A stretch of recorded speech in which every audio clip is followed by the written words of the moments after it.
Lektion 1. En hjältes resa. Har du hört talas om den läkare som gick med i armén under första världskriget? Det har jag inte. Vad inspirerade honom att ta värvning i arméns sjukvårdskår? Han kände en stark pliktkänsla att hjälpa de behövande. Det är beundransvärt. Medicin är ett så viktigt område, särskilt i krigstider. Ja, visst. Han anlände till Frankrike kort efter att ha tagit värvning. Det måste ha varit en rejäl omställning för honom. Vad mötte han? Han mötte krigets verklighet på nära håll, vilken ofta var chockerande. Jag kan bara föreställa mig de utmaningar han mötte i frontlinjen. Ja. Han behandlade otaliga soldater och gav dem omsorg och hopp. Det krävs enormt mod att arbeta under sådana farliga förhållanden. Absolut. Hans engagemang räddade många liv under den svåra tiden. Hade han någon särskild träning innan han började? Han hade avslutat sina läkarstudier, vilket förberedde honom väl. Det måste ha varit ovärderlig kunskap att ha. Det var det sannoliken. Han lärde sig att behålla lugnet under press. Det är en viktig färdighet inom medicin, särskilt i nödsituationer. Hans erfarenheter lärde honom också vikten av empati. Ja, att förstå patienters känslor kan i hög grad bidra till läkning. Efter kriget fortsatte han att tjänstgöra inom medicin och hjälpa andra. Hans resa vittnar om den mänskliga andens motståndskraft. Verkligen. Det är inspirerande att se hur en enda person kan göra skillnad. Jag anser att berättelser som hans förtjänar att berättas och bli ihågkomna. Absolut. De påminner oss om de uppoffringar som gjordes för fred. Och de belyser kraften i medkänsla i kristider. Låt oss hedra dem som tjänade genom att dela med oss av sina berättelser. Lektion 2. Att fullända presentationer. Hej. Jag såg att du har arbetat med presentationen. Ja, jag har ansträngt mig en hel del. Hur är det med dig?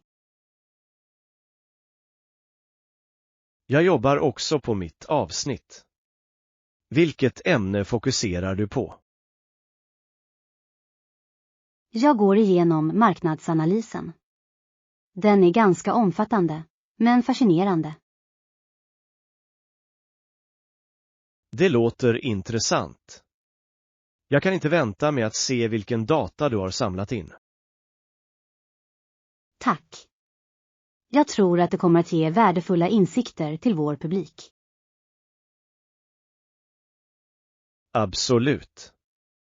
Tydliga data kan hjälpa till att effektivt stödja våra argument. Vad är ditt ämne, om jag får fråga? Jag fokuserar på våra föreslagna strategier. Jag vill presentera dem tydligt. Det är avgörande. Strategier bör vara handlingsbara och lätta att förstå. Jag håller med. Jag försöker också göra mina bilder visuellt tilltalande. Visuella element kan verkligen förbättra förståelsen. Använder du några specifika verktyg? Jag använder en kombination av grafik och koncisa punkter. Det är ett bra tillvägagångssätt. Det håller publiken engagerad. Ja. Jag vill undvika att överbelasta dem med för mycket text. Precis. En balans mellan information och visuella element är nyckeln. Har du övat på din del än? Inte än, men jag planerar att göra en genomgång senare idag. Jag rekommenderar att öva framför en spegel. Det hjälper med självförtroendet. Det är ett utmärkt tips. Det ska jag testa. Vill ni öva tillsammans senare? Det skulle jag uppskatta. Det kan vara bra att få feedback. Absolut. 2 hjärnor är bättre än 1, särskilt i presentationer. Ja. Jag känner mig mer självsäker när jag vet att någon finns där för att stötta mig. Och jag känner likadant. Låt oss hjälpa varandra att lisa. Tillsammans kan vi skapa en presentation som imponerar på alla. Ja. Jag är spänd på att se hur allt kommer ihop. Lektion 3. Bemästra anteckningar. Jag måste erkänna att jag inte vet hur man antecknar effektivt. Du är inte ensam. Många elever kämpar med det. Jag är orolig att lärarna kan vara elaka om jag ber om hjälp. Det är en vanlig rädsla, men de flesta lärare uppskattar frågor. Sant. Jag minns när Nathalie svamlade på under sin presentation. Ja. Det var ett ganska långt tal. Lyckades du anteckna några? Jag försökte, men blev förvirrad av all information. Det händer ofta. Det är viktigt att fokusera på viktiga punkter. Hur identifierar man de viktigaste punkterna när någon talar så snabbt? Jag brukar lyssna efter upprepade idéer eller fraser. De är ofta betydelsefulla. Det är en bra strategi. Vad händer när läraren avviker från ämnet? I så fall skriver jag ner allt som verkar intressant.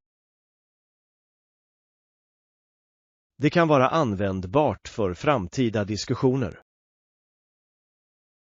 Precis. Det kan till och med väcka en ny tanke eller fråga.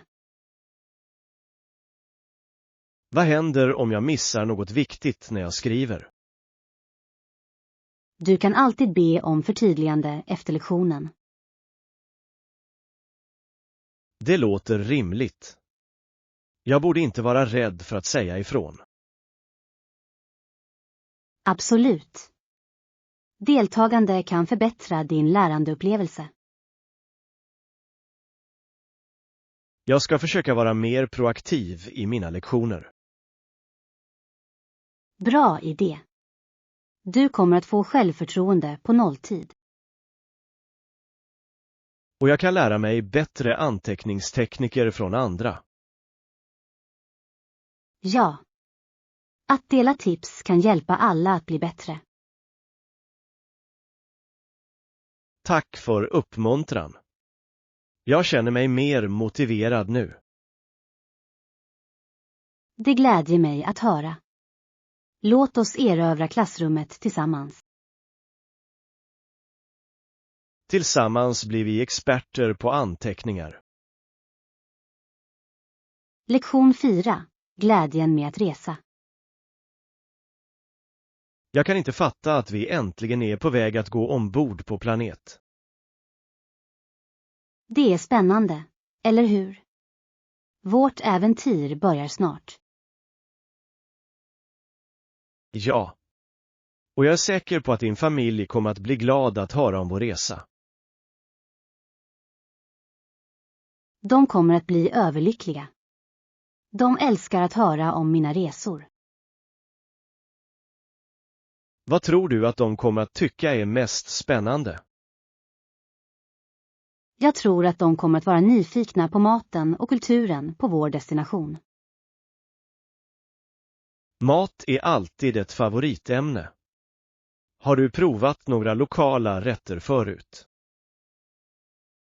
Jag har, och de var utsökta. Varje ställe har sina unika smaker. Det låter underbart. Jag kan inte vänta med att uppleva nya maträtter. Du kommer att älska det. Att prova nya maträtter är en av de bästa delarna av att resa. Jag ska se till att ha massor av bilder att dela med alla. Det är en jättebra idé. Minnen som fångas på foto är ovärderliga. Och jag kan redan föreställa mig reaktionerna när vi kommer tillbaka. Ja. De kommer att vilja höra varje detalj om vårt äventyr. Tror du att de kommer att vara avundsjuka på våra upplevelser? Kanske lite. Men jag tror att de också kommer att bli glada för vår skull. Precis. Att dela vår glädje kan vara lika tillfredsställande. Jag håller med. Dessutom kan det inspirera dem att resa mer. Det vore underbart. Resor öppnar upp en värld av möjligheter. Och det stärker familjebanden, eller hur?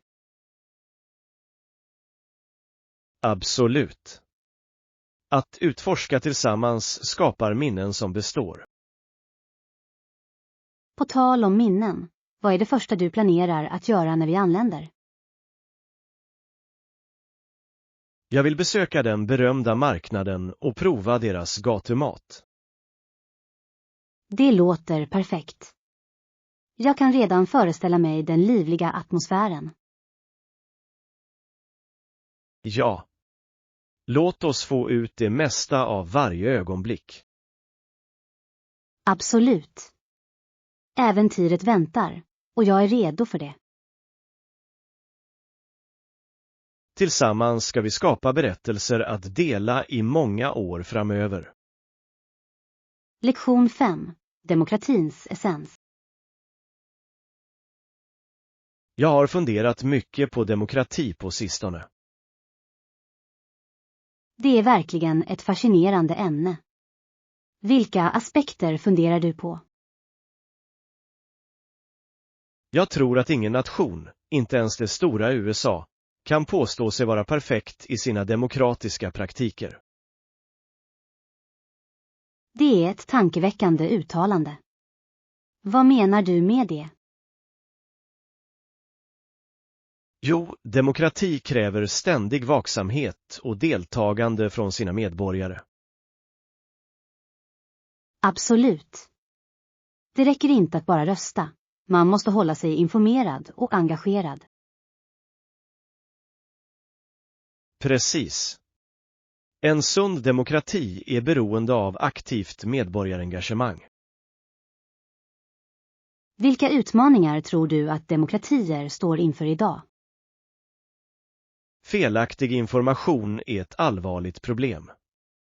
Det kan snedvrida allmänhetens uppfattning. Ja. Det är avgörande att kontrollera informationen innan man bildar sig en åsikt.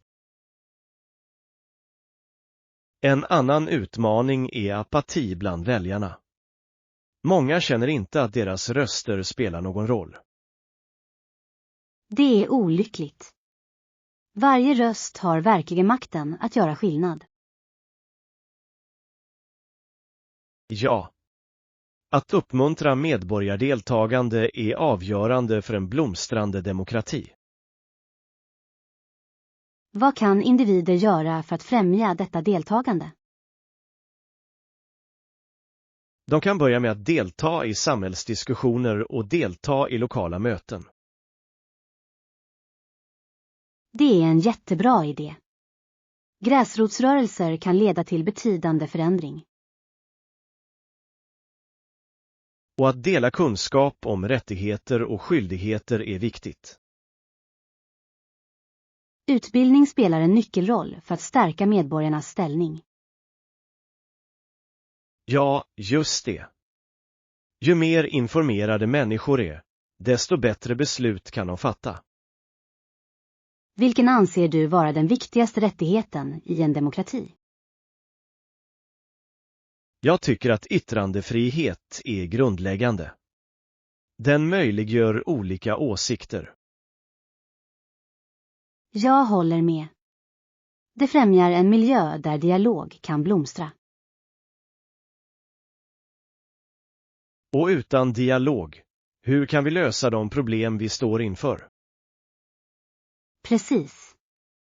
Vi behöver lyssna på varandra för att skapa lösningar. Låt oss uppmuntra våra vänner att också delta i dessa diskussioner. Ja. Tillsammans kan vi stärka demokratins struktur. Jag hoppas att fler människor kommer att inse sin roll i den här processen. Lektion 6. Jakten på skatter. Titta på alla dessa fascinerande föremål. Jag tror att vi kan hitta några skatter här. Jag håller med. Det ska bli spännande att dela våra upptäckter med varandra. Vilken typ av skatt hoppas du hitta? Jag är särskilt intresserad av vintagesmycken. De berättar så vackra historier. Vintagesmycken kan vara fantastiska. Jag hoppas kunna hitta unika artefakter. Det låter spännande. Vilken typ av artefakter är du intresserad av? Kanske några gamla mynt eller historiska dokument. De rymmer mycket historia. Det är sant. Varje föremål har sin egen resa. Har du en specifik era i åtanke? Jag är fascinerad av den viktorianska eran. Deras hantverk är anmärkningsvärt. Jag förstår. Detaljerna i deras arbete är verkligen utsökta. Har du någonsin varit på en auktion? Det är spännande att se skatter bli budgivna. Jag har inte, men det låter spännande. Jag skulle gärna uppleva det. Det är ganska intensivt. Man känner spänningen i luften när buden stiger. Jag kan bara föreställa mig. Hur förbereder man sig för sådana evenemang? Research är viktigt. Att veta värdet på varor hjälper till att lägga kloka bud. Det är ett utmärkt råd. Förberedelse kan göra en betydande skillnad. På tal om förberedelser, ska vi leta efter saker i den här butiken? Ja, låt oss utforska varje hörn. Vem vet vad vi kan hitta? Jag hittade just en intressant gammal karta. Jag måste kolla in den. Kartor kan vara mycket värdefulla. De avslöjar ofta dolda historier. Precis. Jag ska se om det finns några unika märken eller historier bakom det. Jag ska leta efter gamla vykort. De kan vara ganska charmiga. Det låter härligt. Vi ses här igen om en liten stund. Ja. Jag ser fram emot att dela våra skatter och berättelser. Tillsammans kan vi upptäcka butikens gömda pärlor. Lektion 7. Förhandling med självförtroende. Jag tror att det är viktigt att vara självsäker men ändå taktfull under förhandlingar. Absolut. Självförtroende kan göra en betydande skillnad i hur du uppfattas.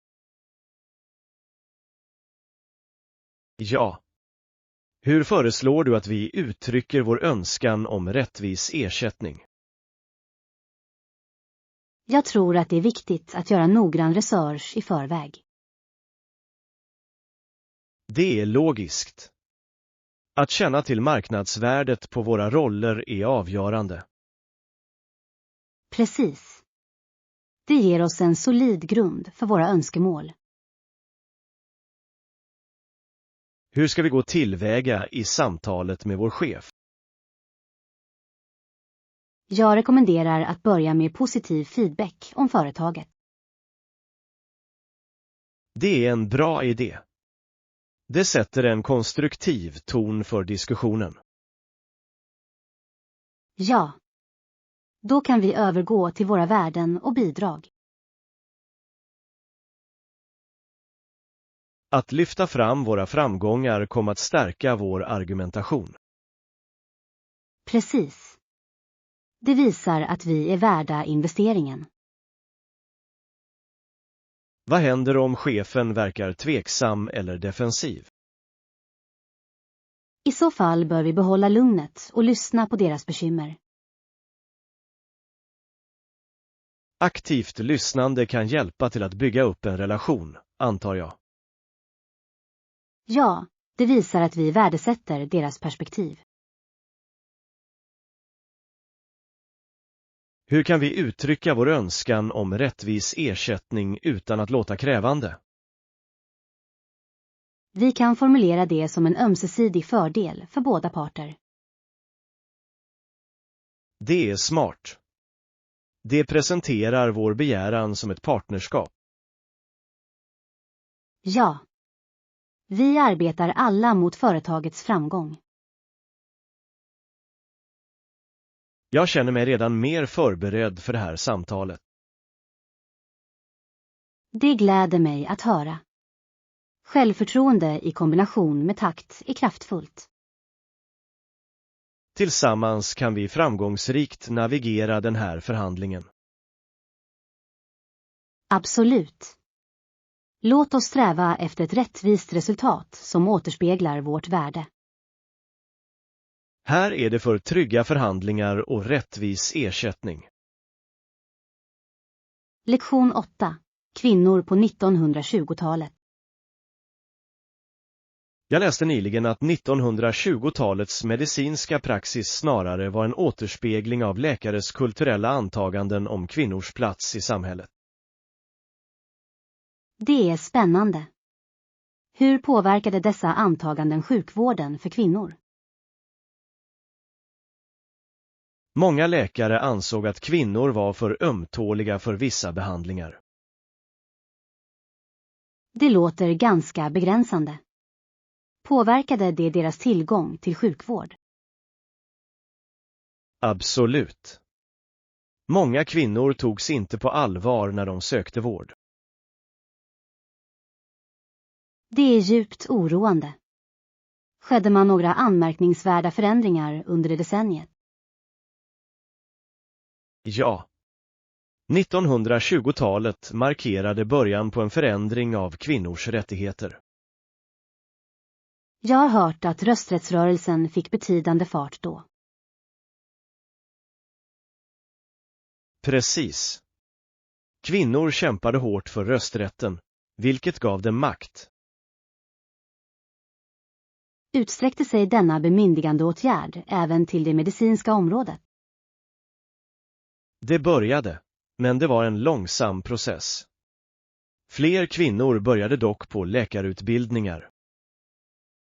Det är uppmuntrande. Förändrades samhällets syn i takt med dessa framsteg? Gradvis, ja. Flapperrörelsen utmanade traditionella normer för kvinnor. Flappers var ganska djärva. De representerade en ny era av frihet. Ja, sannoliken. De symboliserade ett förkastande av föråldrade samhälleliga förväntningar. Så fascinerande. Det är viktigt att inse hur dessa förändringar påverkade sjukvården. Absolut. Kvinnor började förespråka sin egen hälsa och sina rättigheter. Det måste ha varit stärkande för många kvinnor på den tiden. Det var det verkligen. De började kräva bättre behandling och respekt. Vilka utmaningar tror du att de fortfarande mötte trots dessa framsteg? Många kvinnor fortsatte att möta fördomar inom läkarkåren. Det är nedslående. Förändring tar ofta tid, även efter att framsteg har gjorts. Ja, men grunden som lades på 1920-talet var avgörande för kommande generationer. Jag håller med. Det är inspirerande att se hur långt kvinnor har kommit sedan dess. Låt oss fortsätta lära oss om dessa historiska förändringar och deras effekter. Absolut. Att förstå det förflutna hjälper oss att uppskatta nuet. Tillsammans kan vi dela dessa berättelser och stärka andra. Lektion 9. Att bygga ledarskapsförmågor. Jag har funderat på min karriär på sistone. Jag funderar på att ta kurser i ledarskap. Det låter som en fantastisk idé. Ledarskapsförmågor är viktiga inom alla områden. Jag tror det. Jag vill förbättra min förmåga att inspirera och motivera andra. Det är ett ädelt mål. Har du tittat på specifika kurser än? Ja, jag har hittat några onlineprogram som verkar lovande. Onlinekurser erbjuder stor flexibilitet. Vilka ämnen täcks? De fokuserar på kommunikation, teamdynamik och konflikthantering. Det är avgörande färdigheter. Att förstå teamdynamik kan förbättra samarbetet avsevärt. Precis. Jag planerar också att gå med i professionella nätverksgrupper.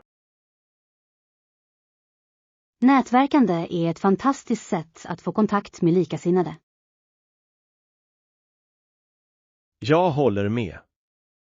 Det kan öppna dörrar till nya möjligheter och insikter. Har ni identifierat några specifika grupper att gå med i? Jag funderar på att skapa en lokal avdelning av en ledarorganisation. Det låter perfekt. Att samarbeta med yrkesverksamma kan ge värdefulla perspektiv. Ja. Jag hoppas kunna lära mig av deras erfarenheter och dela med mig av mina egna. Att dela erfarenheter främjar utveckling för alla inblandade. Det gör det. Dessutom kan det leda till potentiella möjligheter till mentorskap. Mentorskap kan vara otroligt fördelaktigt. Att lära sig av någon erfaren är ovärderligt. Jag är exalterad över möjligheterna framöver. Det borde du vara. Att investera i dina färdigheter är alltid värt det. Tack. Jag hoppas kunna skapa meningsfulla kontakter längs vägen. Det kommer du att göra. Din entusiasm kommer att attrahera andra till dig. Jag uppskattar din uppmuntran. Det motiverar mig att agera.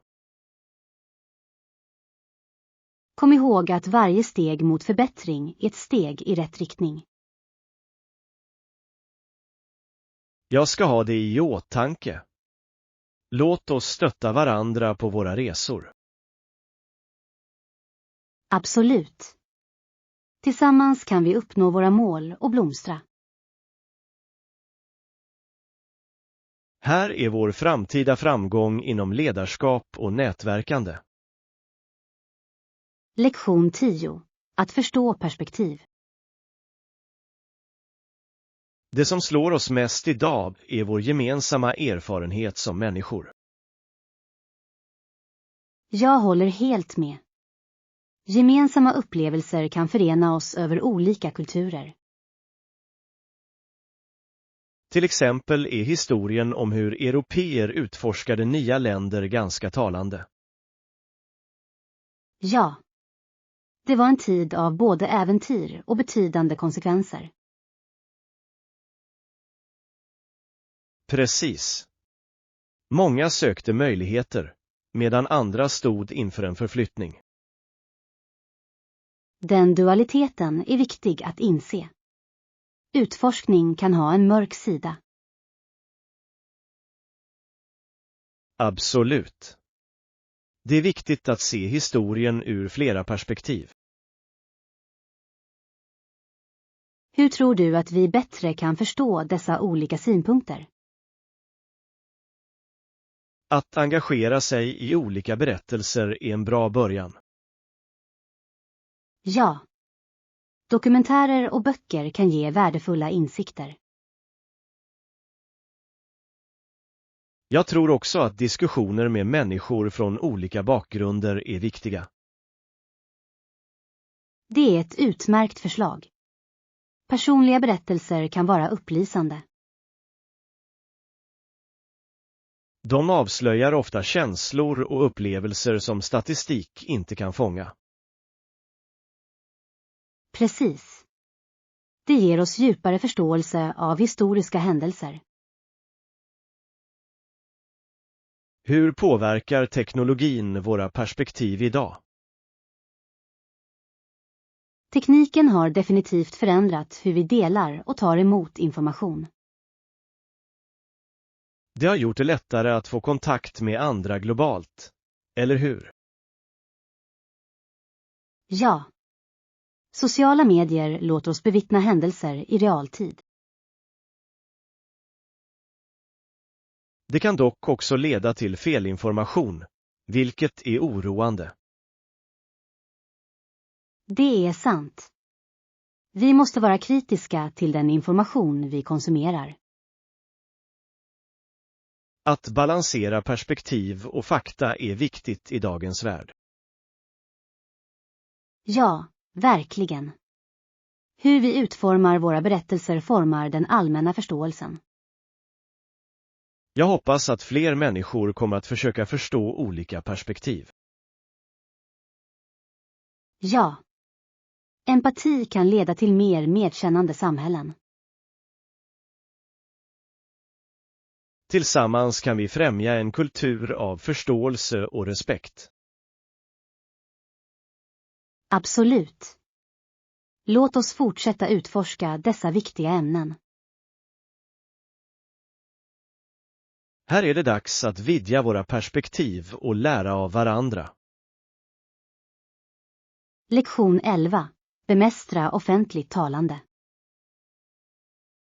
Jag tror att färdigheter i att tala inför publik är avgörande i dagens värld. Absolut. Övning är nyckeln till att bli en säker talare. Ja. Jag föreslår att man börjar med små grupper för att komma in i det lite lättare. Det är en jättebra idé. Mindre publik kan vara mindre skrämmande. Precis. Vilka tips har du för någon som börjar sin resa med att tala inför publik? Jag rekommenderar att du känner till ditt material väl. Det hjälper till att minska ångest. Det är helt sant. Förtrogenhet kan stärka ens självförtroende. Att öva inför vänner kan också ge värdefull feedback. Ja. Konstruktiv kritik är avgörande för förbättring. Och vänner kan hjälpa dig att känna dig mer bekväm. Hur är det med kroppsspråk? Hur viktigt är det under ett tal? Kroppsspråk är avgörande. Det förmedlar självförtroende och engagerar publiken. Jag håller med. Att upprätthålla ögonkontakt kan göra stor skillnad. Det hjälper till att skapa en kontakt mellan talaren och publiken. Vilka tekniker använder du för att hantera nervositet? Jag tar djupa andetag och visualiserar en lyckad presentation. Visualisering låter kraftfullt. Jag ska prova den tekniken. Det kan också vara bra att komma ihåg att publiken vill att du ska lyckas. Det är en trösterikt tanke. De är där för att lära av oss. Precis. De är inte där för att döma. De är intresserade av vårt budskap. Har du någonsin mött en utmanande publik? Ja. En gång var en grupp särskilt orolig, men jag anpassade mitt tillvägagångssätt. Hur lyckades du med det? Jag ställde frågor till dem för att väcka deras intresse. Det är en smart strategi. Interaktion kan hålla publiken engagerad. Ja. Det gör upplevelsen mer dynamisk för alla inblandade. Jag känner mig mer motiverad att öva på mina färdigheter i att tala inför publik nu. Det glädjer mig att höra. Tillsammans kan vi hjälpa varandra att bli bättre. Ja. Låt oss åta oss att öva regelbundet och stötta varandra.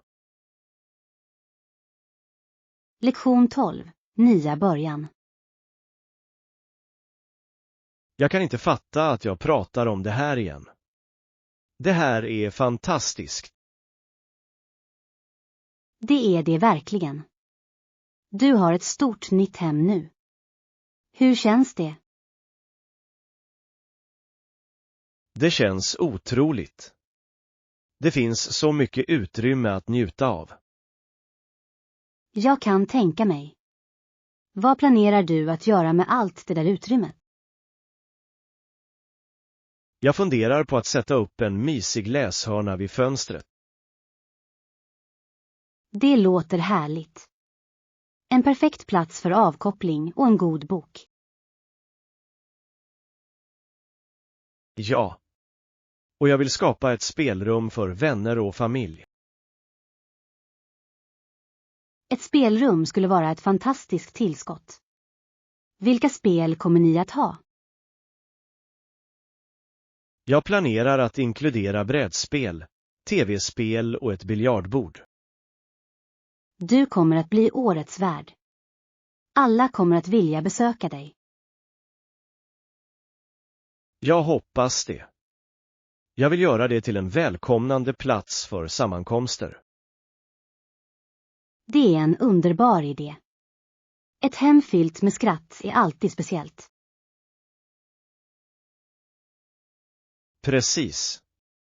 Jag vill också inreda varje rum med personliga detaljer. Att anpassa ditt utrymme kommer att få det att kännas som ett riktigt hem. Jag håller med. Jag funderar på ett tema för vardagsrummet. Ett tema. Det låter spännande. Vad har du i åtanke? Jag funderar på ett vintageresetema med kartor och souvenirer. Det låter charmigt. Det kommer att väcka intressanta samtal.